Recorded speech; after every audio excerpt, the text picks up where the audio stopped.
Hey guys, and welcome to this video.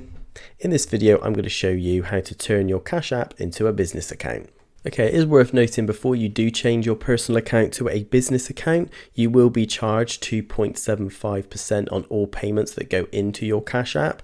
So no longer will you get any free transactions that you do with a personal account. Let's say if a friend pays you, I don't know, sends you $10 or something, then it won't actually be free anymore. You can, if you like, have two accounts, one that's personal and one that is a business account if that's what you need it for. Also, another feature with having a business account with Cash App is if you get paid into your personal account on Cash App, you can transfer it instantly to your business account and it'll actually be free. So let's go ahead and look at how to actually change your personal account on Cash App to a business account.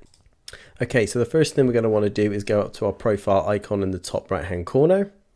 And then on the next page, you're going to select personal.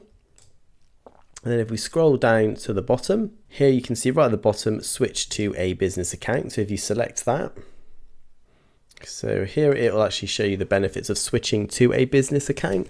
So you can obviously reach more customers, but there is a simple and transparent pricing of, like I said before, 2.75% to sell. So anytime you receive a payment in, they will take 2.75% of that amount. It's worth noting if you don't want to pay the fees, if you carried on using a personal account and we're accepting business payments, if Cash App then realize this, what they can actually do is stop your account. So it's worth, if you're going to be doing business, just to switch to a business account. So then if you scroll to the bottom and switch to a business account, so once you're happy and you move over to a business account, the changes that I think happen are your cash tag has a little building next to it just to show that it's a business account. And that's it, guys. That is how you turn your Cash App account into a business account.